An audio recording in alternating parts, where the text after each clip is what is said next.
Hi, and welcome to Paranormal Lens, presented by Jotnix Paranormal. I'm Kirstin Tricano, and joining me tonight is Chad Thomas and Jamie Widener. How are you doing, Kirstin? Well, how have you guys been? Living the dream, really. Yeah. Why not? Like always, it's been a week, and the highlight is we're back. So I'll leave it there and move on to Chad. Well, I had a busy week as usual with stuff going on at the high school and helping them out. But I had a chance to sit down with our good friends Jeff and Sean Yeah. from Penn State, Harrisburg, and they're doing a research project on paranormal investigators and paranormal investigations, and tied into their folklore and their whole studies that they do. And we had a really great conversation. And we were at a venue in Marietta, which was really cool. I'd never been there before.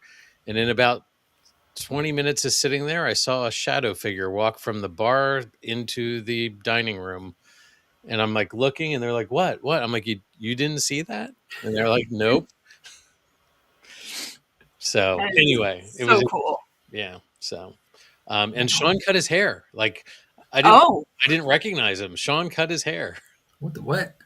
So, but it looked good. So anyway, so yeah, that's me. That's what's going on here. All right. Well, for the reference point of Sean, he has had, as long as we've known him, longer than shoulder length hair. Long hair. Yeah.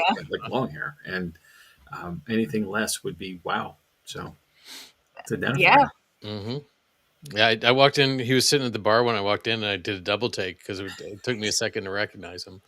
So, but anyway, yeah, that was my week in a nutshell. Very cool.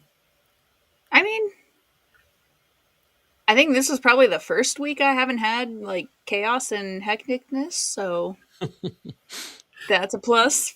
Knock on something. Yeah. It's only for now. Next week will be different. Understood. The joys of toddling. Yeah. Yep. So, so what do you got for us this week, Kirstin? I got something. I'll start by saying I think this has been probably one of my favorite things to do some research on. I mean,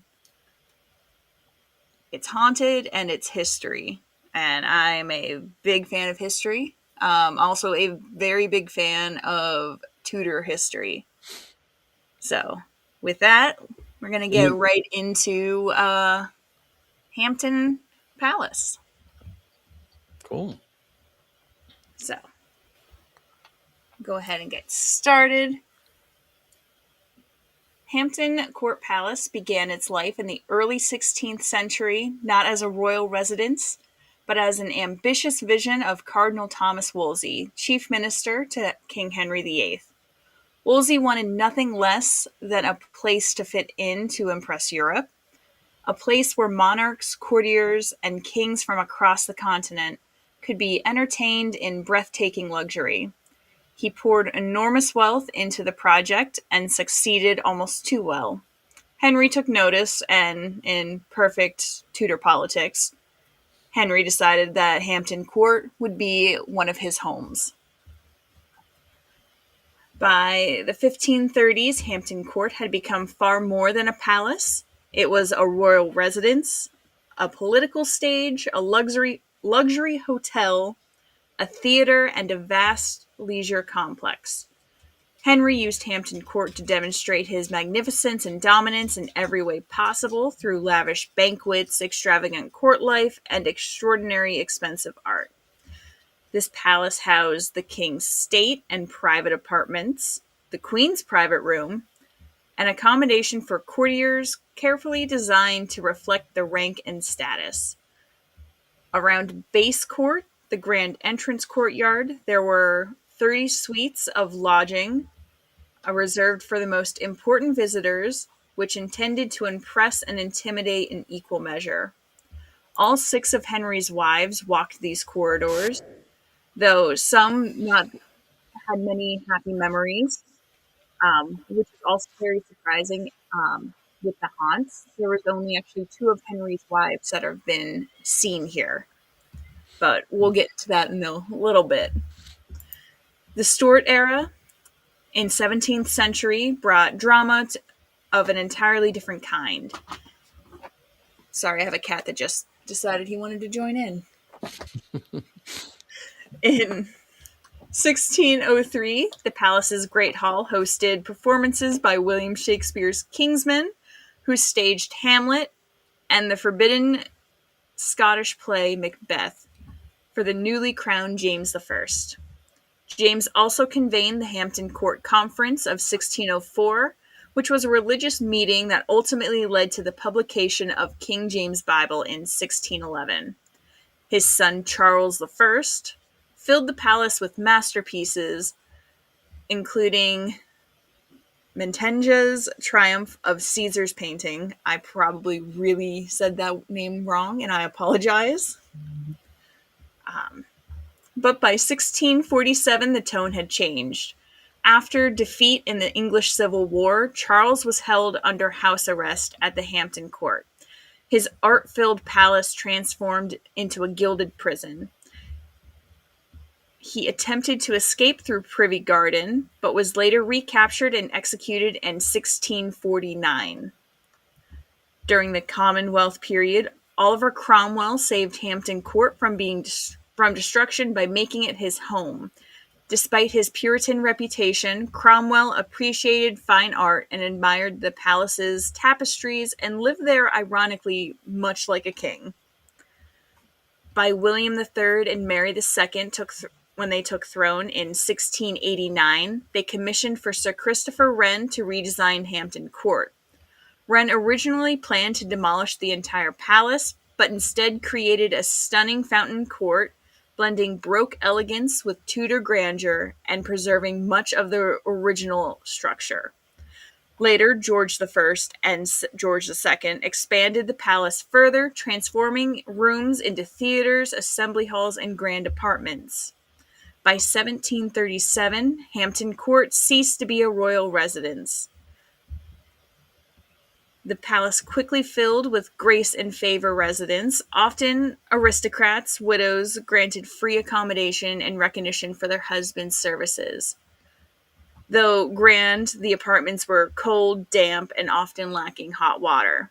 Complaints were frequent, but residents continued to live there well into the 20th century. In 1838, Queen Victoria opened Hampton Court to the public. Visitors flooded to admire the architecture, maze, and gardens.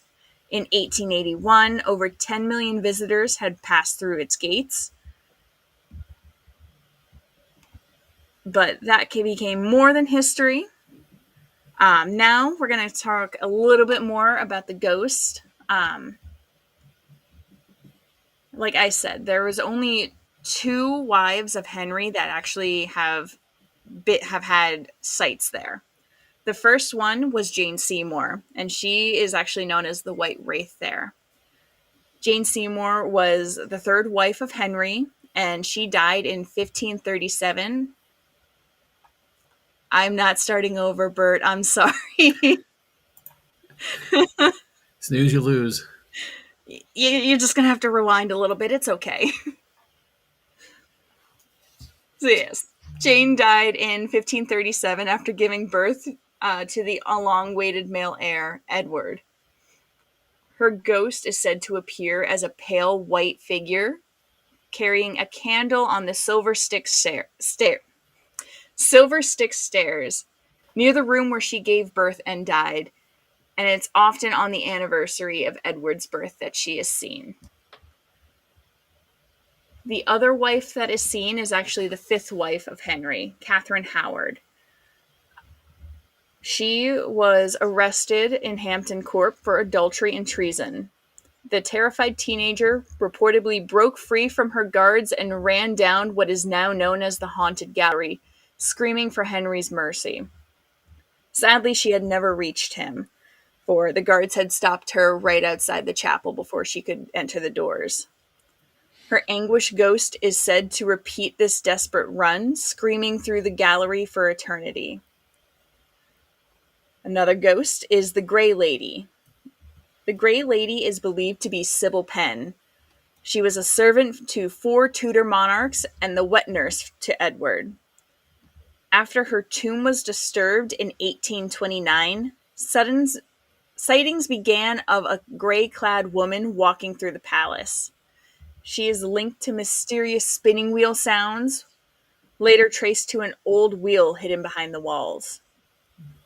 In 2000, psychologist Richard Wiseman conducted an experiment in Hampton Court. Volunteers, believers and skeptics alike, reported strange sensations in the same location, particularly the haunted gallery and the Georgian rooms. Something was happening, and exactly what was unclear. I'm sorry, I lost my place. Yeah, here it is. In 1871, 2 skeletons were discovered beneath Fountain Court. After years of unexplained knocking had been heard by nearby residents, the skeletons were actually found to be believed of 2 opposing soldiers that were part of the English Civil War. As soon as those bodies were actually moved and laid to a different grave for rest, the knocking had mysteriously stopped. And in 2003, CCTV footage appeared to show a fire door violently opening on its own to having a figure that no one could explain standing there, grabbing the doors and closing them again. I've seen that video. That's a pretty big one that's been going around. Actually, right now, that top left photo is actually the part of that CCT clip. Some people will sit there and say it's a Skeletor apparition. Others will actually say that it is Catherine Howard, although it is nowhere near the art gallery. So that is why some people do not believe it is her. Most of the employees that work at Hampton Court were actually asked about that video, and no one has ever come forward on if it was them or not. Hampton Court Palace stands as a monument to power, ambition, art, and echoes left behind by those who lived and died within its walls. So that is all I have. This all came from www.hrp.org.uk. I was actually talking to Chad earlier as I was trying to get more photos and everything for Hampton Court. I found a whole subreddit of people giving their stories and sightings that they have actually had at Hampton Court. It sent me down a rabbit hole. It was very fascinating to actually kind of hear some of like these firsthand like stories, just even like reading them online.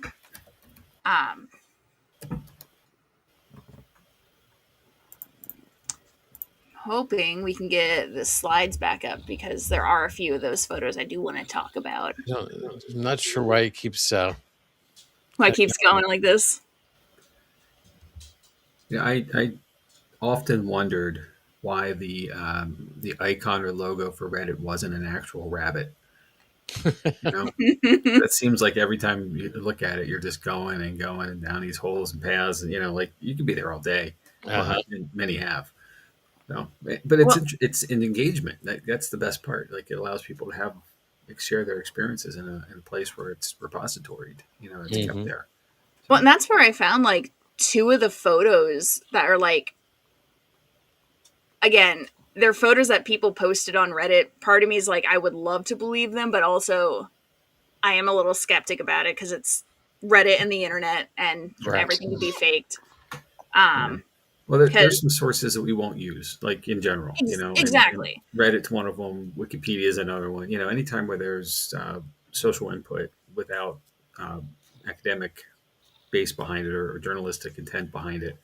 I'm not knocking anybody who's added to any of Eddie Right. by any means. That's not my place. I trust you, but as far as the source information that we're going to use is generally used as a reference is going to come from those locations. So, Kirstin, I have this that we can step through it then if you want to. Yeah, absolutely. So, first ones are just overviews of the outside of Hampton. It's massive. Is there a count for the acreage of the place? I could not find the acreage. Would the number be a lot? A number would be a lot. I mean, it started with Thomas Wolsey. It probably was not even that size. It was probably just a tiny little, what we would just see as like a large home. The quick search find it's about 750 acres. Yeah. Road trip. I would spend a whole week there. Uh-huh. Um, You want to go to the next slide? yeah. So yeah, it's a bit more into like the inside inner quarters and everything. Absolutely. For the time periods, I'm always fascinated by just the architecture. But yeah. Okay, we'll jump into the next one. I mean, the artwork and the vaulted ceilings are just gorgeous. Absolutely. So the green hallway. Oh yeah, so many gardens. Those are just the formal gardens, not the informal gardens. Yeah, the informal gardens we don't talk about. The green hallway is actually the haunted gallery. So that is the hallway that Catherine Howard ran down, and where people have reported seeing her multiple times screaming. I would honestly love to see that happen. I think we all would. I give her credit because anybody who could sprint that far wearing the dresses of the day, they should let her go. She earned So, it. being a Ren Fair actor, having to wear a very closely historically accurate Henrician dress, your arms aren't going up far, and it's very hard to run in. And the dresses I'm still wearing are very much lighter than what they had on. Right. Wow.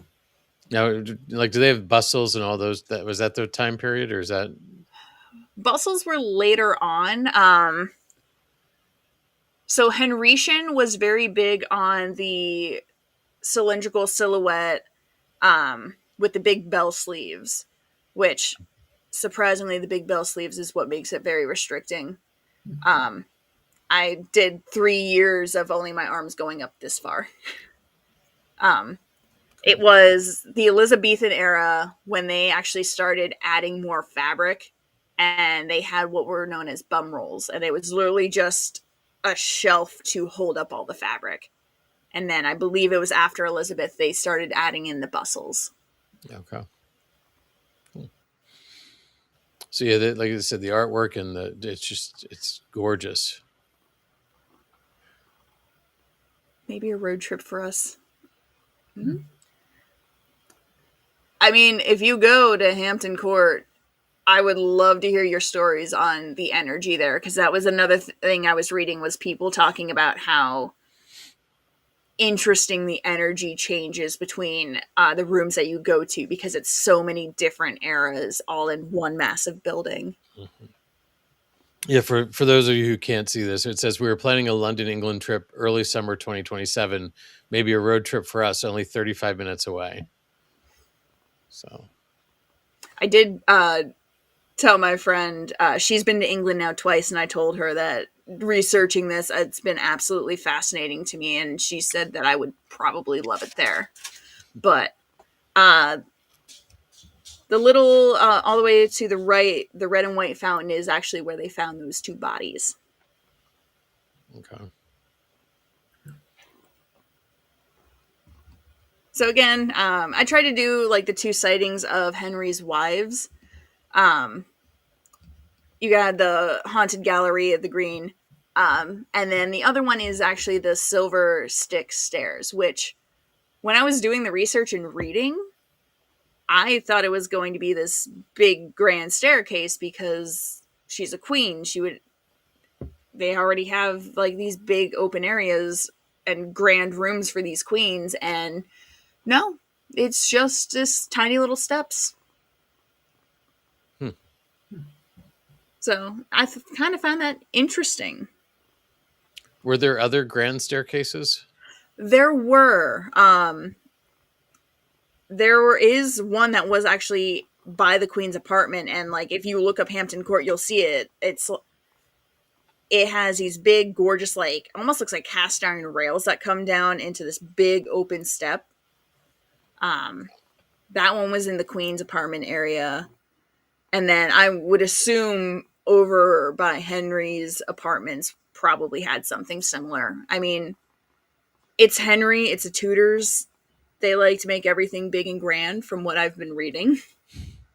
Yeah, this almost reminds me of like servant stairs in some of the like the Right. so yeah, so it's interesting that it is smaller and downscaled. Right. Like some of the other photos, like big open rooms and gorgeous, like everything. And then just those stairs by the queen's room. So then, yeah, I have some photos here that again, some are, I'm not fully trusting just because they're just photos that people have posted. The top left is the one that is from that CCT. That is one that still, I would like to actually do more testing to actually, or like see like more experiments happening, because no one can explain what happened there. Because I remember when that video started dropping and like there was a lot of talk and everything and interviews happening, because like I remember NBC picked this up as a news article to talk about, and it was after the palace had closed for the like day, so Huh. no one was supposed to be there, and no one can figure out what like who was that. The top one next to it is actually a print that you can buy at the gift store at Hampton Palace, and it is their view of what Jane Seymour would have looked like going to the stairs. We saw the top left one on the Paranormal. That is actually where I saw it too. And that happened in what, 2003? It was in 2003, yeah. Okay. The bottom left, I would love to try and test things out to figure this one out. This one was, I found it on, again, it was on Reddit, and it took me to a link for Daily Mail, that it was a bus driver that took a tour group to Hampton Court and was walking around and was just taking photos, and got a photo of what looks like, they've said, like, people have debated it's either the Gray Lady or it's Jane Seymour, but no one can really figure it out. And then the bottom right one, again, it was just a photo that was posted, and it was like this 12-year-old girl took 2 photos in succession, and this was in one of the photos. I fully don't believe it could be something tampered with, but it was interesting to me. If that thing was real, that would actually be horrifying, because that is a very tall woman. Mm-hmm.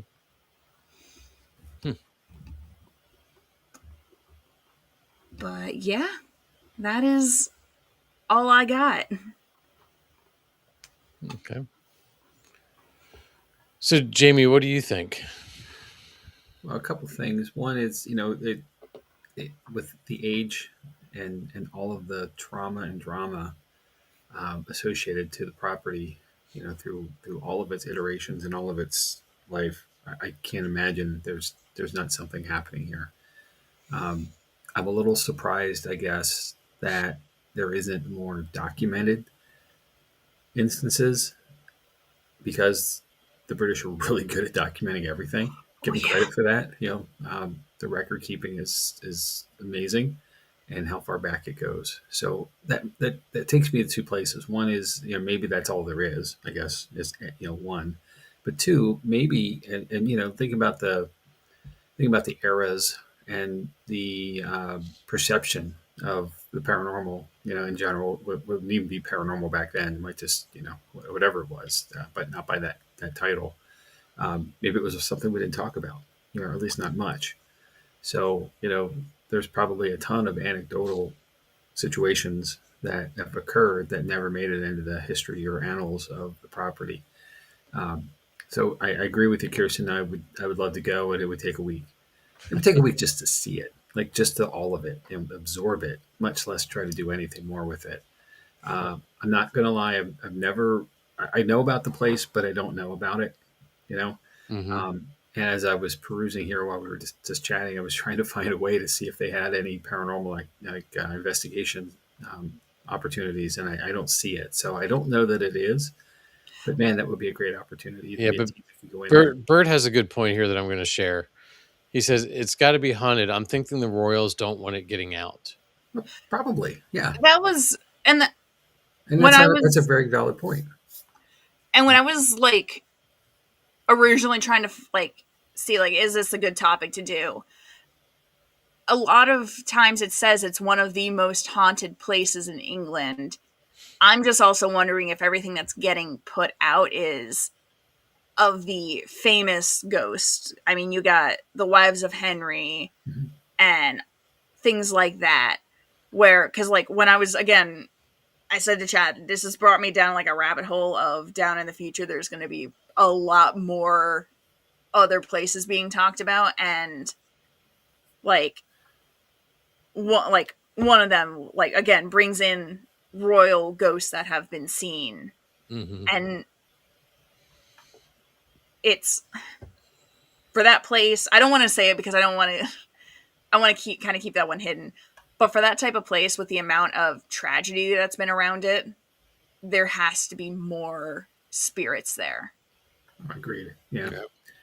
Well, I mean, Henry had a penchant for beheading wives, so I mean, Mm-hmm. there's that alone. after the joust accident, I think he definitely changed.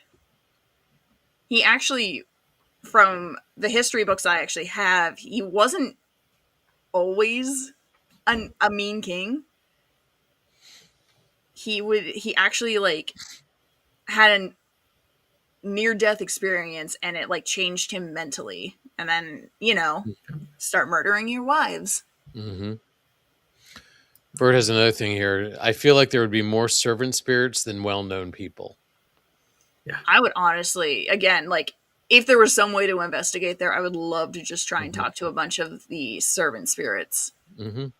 When I think when before we went on, you and I were talking about how Windsor, you don't hear any. There's no stories about. No, well, and I I Windsor is still like actively lived in by the royals, so I Right. And I think that ties back again to what Bert said. There's probably things that happen there. It's just kept under wraps because mhm. you don't want the thought of the royal family believing in like that Yeah, whole thing. It, in our world, it's normal, but when you're a monarch, yeah, you you become can't. questionable. Yeah, So, Well, that's when people like us want to go there and be there, for mhm. an active engagement with investigations, and that can't happen. So it's easier to say no or not discuss it than it is to start opening the gate, because then you get barraged. Right, As soon as the door is open, the crack, it gets pushed open the whole way. right. And it's better to say no and or not at all, or deny at least, than it Right. is to accept it and acknowledge, Hmm. especially in the sense of a private residence. And there is still some mystique about the royals. They still have power, obviously, too. So they don't want folks just wandering through their property, and that's fair, right?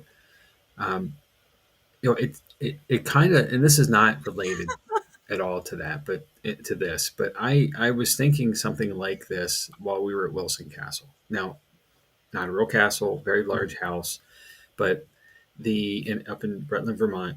But the property inside the house, there are a ton of very valuable things that were collected through the years, by the Wilsons. And I'm standing in a room with Ming Dynasty vases and a chair from the Emperor of China as a gift for servicing the radio station and the radio towers there to get them up and running. There are other artifacts in other parts of the house that are just, to me, are priceless. And I'm in the house by myself. You know, I mean, that's Vermont, right? Welcome to a trusted space, and obviously, super kind and really nice, awesome people own the place that trust us as investigators not to do something stupid. Right. And it is cameraed, so don't even get the idea that you could, but you could if a crafty individual. But oh my gosh, and I'm just standing there thinking how much this thing costs, and it was mind boggling to me that I'm just there, Right. and get to and the place, of course, is gorgeous. Right. But think about that times whatever it is for the Royals, to get into these properties. I can see why we don't get to do it. Right. Mm-hmm. Well, we're Now, birthing. it's not to say that activity doesn't happen in the daytime, and there's day tours. I can see you Right. can do that, and it costs like $38 to get in. So take your equipment with you and just kind of take a slow walk. Yeah. We've done daytime stuff and had success. So Yep. Bert wants you just to call King Charles. I know you guys are buddies. oh yeah, he's a friend. Investigate. So I'm sure he'll be fine with that if you call. Yeah, I hate calling in favors like that, though. I mean, if I really need one. yeah. Now, I would love to Yeah, just. this comment from Heather is exactly to my point. We were all there together. Wow. Yeah. Yeah, walking around in the dark, bumping into something. Holy crap! Yeah. You're in a room full of priceless artifacts, and you could have just knocked something over and destroyed it and not even known. Mm-hmm. What its true value was. Yeah. Oof. Yeah. I would honestly. I'm ready to go back. Let's go. I would honestly love to just do a trip over to England and for a week and just go to different places and literally just if I go to Hampton Court and just room by room just sit in there for a time for a little bit, start feeling the energy, see how I what am I feeling, if anything happens. Mm-hmm. It'd take a week here. I think you need a month or two probably to get to everything. I mean, the time, the opportunity far exceeds the time. Right. I mean, I keep joking with Alex, we just need to take a month to go to Germany because the haunted places there, I'll be there for ever. Yep, I agreed. Much less to say what we have around us here. That's the cool thing about the paranormal. With there are people have been dying for thousands and thousands and thousands of years. Mm-hmm. Yeah. Things get labeled as everywhere. Yeah, things get labeled as haunted houses or haunted locations, but every place is haunted. Mm-hmm. Everywhere, right? I mean, much to my husband's dismay, and he doesn't like to believe it, we have a shadow person in our house. It's okay though; they pay rent. Every once in a while, I get a penny thrown at me, so they're nice. They're paying. You need to talk to him about inflation, though. Yeah, it's true. So it's okay. He also entertains the cats, so. Well, you've got that going for you. Yeah, as long as the cats are entertained. Hey, speaking of a penny, I got to tell you guys this. This is a quick aside. I was approached by a fairly young coworker today, who asked me if someone says a penny for your thoughts, is that a real question or not? And I said yes. That means they want your opinion on something. That doesn't mean they're going to give you a physical penny, though. I'm going to start giving a physical penny. Yeah, and that was my first thing. I was like, I'm going to bring a roll of pennies and sit and ask question after question after question. Well, sorry, penny made me think of it. I apologize for saying the problem is we don't make pennies anymore, Jamie. So now it's Right. going to be a nickel that you give them. Wow. Was that an old Yeah, song? A penny for nickel. thoughts, nickel for a kiss, dime if you tell me that you love me. Yeah, that was a song back in the day. So Hmm. there's already a scale. Yeah, just for inflation. Yep. So Oh my.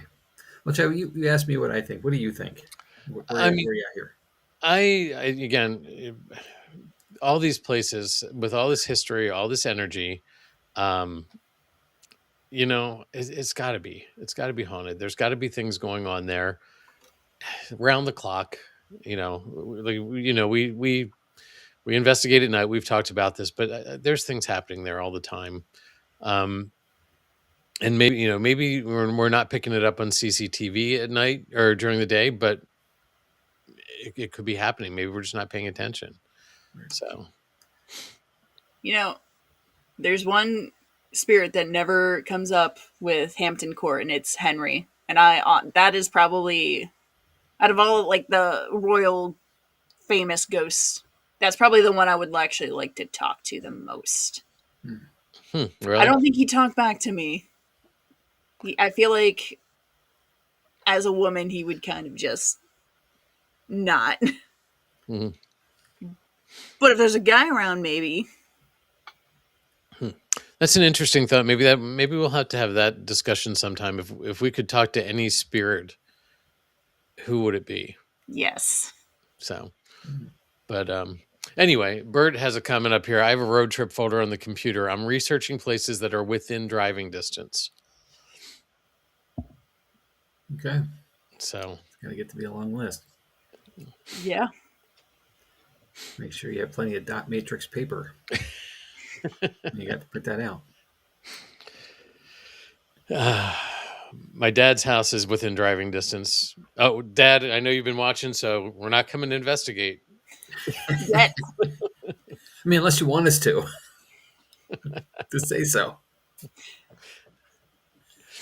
Oh my. I mean, just how many haunted places in Lancaster are there? For sure. A Yep. lot. Well, I mean, Jamie and I were at a 4th of July party one time, and we had somebody come up to us who recognized us, and then they had a friend who's then they started talking about their house on, is it Walnut Street, Jamie? Yeah, I think it was city. Walnut Street in Walnut or Chestnut. yeah, Or and Charlotte, maybe. It was downtown core. yeah, so it was just like just sharing information. So Well, this is how it goes, though. When you have when you put yourself out there, mhm. that you do this, and regardless of what way you do it, whether you're consider yourself a ghost hunter, a paranormal investigator, an enthusiast, as a hobby, it's a thing, whatever it is. As soon as you present that you do it or you're interested in it, somebody else will share they are too. It's Mm-hmm. easy, but Mhm. somebody has to start it, right? And like anything, but once it starts, it tends to go, and it goes and it goes, and somebody will go get somebody else, like, hey, tell them about your thing, Mhm. and for us, and this is what happened at Crescent at the Paracon there, right? Right. We set up a double booth. What was to be the team, the Jotnik's team, and then us as the podcast, and plans changed, and it was just you and I, Chad, and Right. with a double booth. So we set up a lounge, and we had a place just for people to sit with some love seat type sofas, and we had our booth itself with our stuff, but we had the show running on that other half, and we just sat down and asked people about how they got there. What brings you to the Paracon, or what's your interest in the paranormal, and the stories started to come.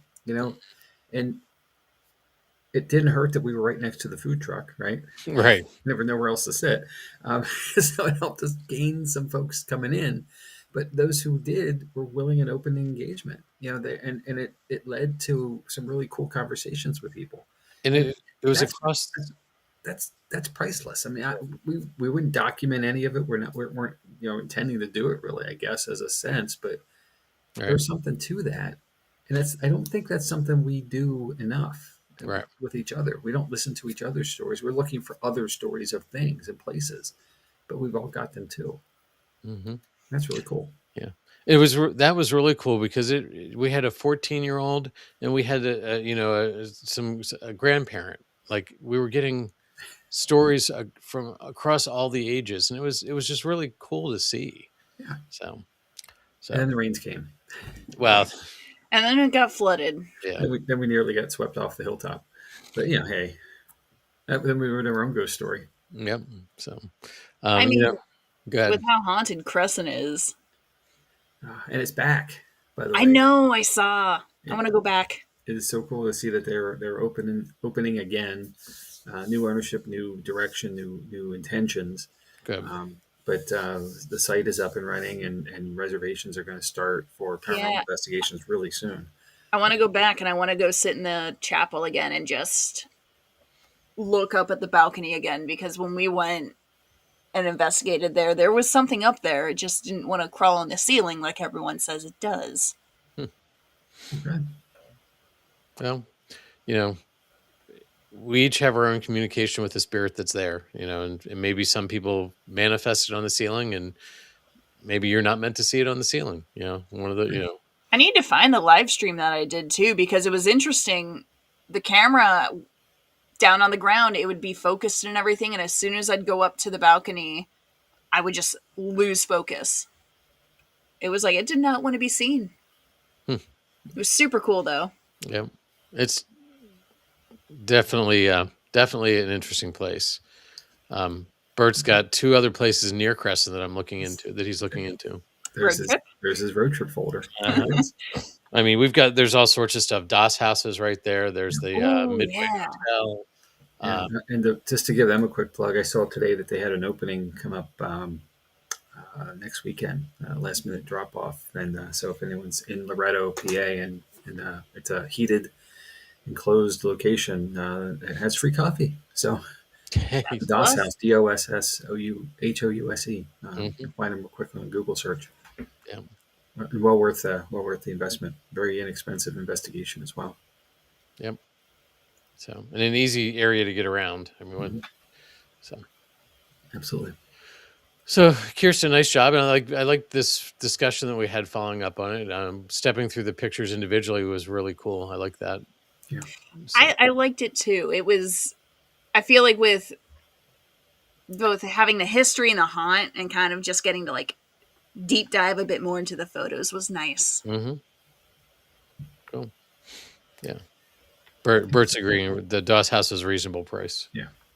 So I guess what I'd like to say here, for the listeners, if anybody's in the UK or around the UK or been through the UK and has been to the Palace, share us your thoughts. What your experience was there. Someone who's seen it first up in person. If it's just simply this, describing the scale and size and all of it. Whatever it may be, whatever experience you're willing to share, we'd love to hear from our listeners on this as well, because obviously it's been around for a very, very long time, and many folks have been there. It is open to the public. Please do. Absolutely. So, any final thoughts before we move on to what's coming up? No, good. All right. So coming up next week, I've got the one that I'm calling Gavilan Ghosts, Paranormal Cases in the Law. There have been a couple interesting ones out there where people have had sightings that maybe got an investigation reopened. That was the case closed, and then all of a sudden it wasn't closed anymore. And a murder victim may have been murdered instead of just natural causes, things like that. So several things, and definitely interesting. I'm sorry, I saw Bert's comment. Yeah, this comment. Well, what kind of? Sorry, guys. Let me click that again. What kind of plants are in the informal garden? The wondering emoji. We'll leave that to your imagination. Yeah. I'm sure if you go there and you summon the ghost of Henry, he'll tell you. Yep. So, remember, if it's leaves of 3, you leave it be. Yeah. Yes. So this one's going to be interesting. Again, we want to thank our friend Megan Baum, who suggested this back when we did the episode on Gretna Theater, and there's Whispers in the Dark. Whispers in the Dark. That's it. Which speaking of Gretna Theater, their season's coming up. It is. Check out that website and see what they've got going on. I know their 99th season is. I got something today in the mail saying, their 99th season is opening. They're having their gala, so check it out. It's always great to support local arts. Yep, Absolutely. So, and then let's see. After next week, we've got the glowing people of Barraca de Bathazo. Not even close. Well, it depends where you look it up in the pronunciation. So, Have you ever seen Army of Darkness? No. The Yes. wonderful film. There's a scene where Bruce Campbell's character has found a spell book, and they're trying to defeat the Army of Darkness. And if he says this quote, it'll make everything go away. And he just totally mumbles it, and because he doesn't want to read it right, so he just mumbles it through. Uh-huh. And they're like, "Did you say the quote? Words?" And he said, "I said them, most of them." So it is, to be clear. It's, and I had to write it down phonetically for myself because I googled it today to be 100% sure that I'm saying it right. It's Barunco Badazo. Now, see, It's a very Spanish. It's a very Spanish thing, like Spain Spanish. So right, but apparently that's the Anglos, and yeah, I can't even say that word. Right. Because there was a second pronunciation that was not anglicized. There. We've stumbled on things before, and I said it once a long time ago, and I regretted saying it, but I'm going to say it anyway. We're probably going to wind up Americanizing this thing, so making it be something that's a little easier to pronounce. But I'm going to try to be true as well, though. So, Jamie, you're just not allowed to put these words in the title anymore. I know. Yes. So it's a physical place, though. I can't change that. So, all right. Well, some that I can pronounce, since we're I'm going to butcher pronunciations on things like that. February 3rd is the man, the myth, the Mothman. That one I got. February 10th, I can't say that word. Elemental Echoes, Ancient Forces, Modern Encounters. And then February 17th, The Croak in the Night, The Legend of the Loveland Frogmen. We got to change that title. That's a lot. That's too much. Anyway, yeah, The Loveland Frogmen. I'll take that one. Looking forward to it. So, let's see. What else do we have going on? It's coming up fast. January 30th and 31st, we will be in Hanover, Virginia, right outside of Ashland and outside of Richmond, in between those two places, at the Hanover Tavern Paracon, a great venue. We have dinner reservations for Saturday night. I still need to get a hotel. Same here. I got to figure when I'm going down and coming back and all that fun stuff. But it's been really look at their ratings on some of the hotels before you book, because some of them I've been looking and not worth it. So anyway, in Greater Richmond, though, there's a plethora of opportunities. So it won't be hard. And I've got a friend who lives within an hour, so maybe I'll just go stay in Williamsburg. Who knows? Yes. A research trip. Yep. So our friend Steve Dills, Transcend Paranormal, and that gang will be hosting this at the Hanover Tavern. It is a fundraiser for the Hanover Tavern. Like I said, great venue. Check it out. Come see us.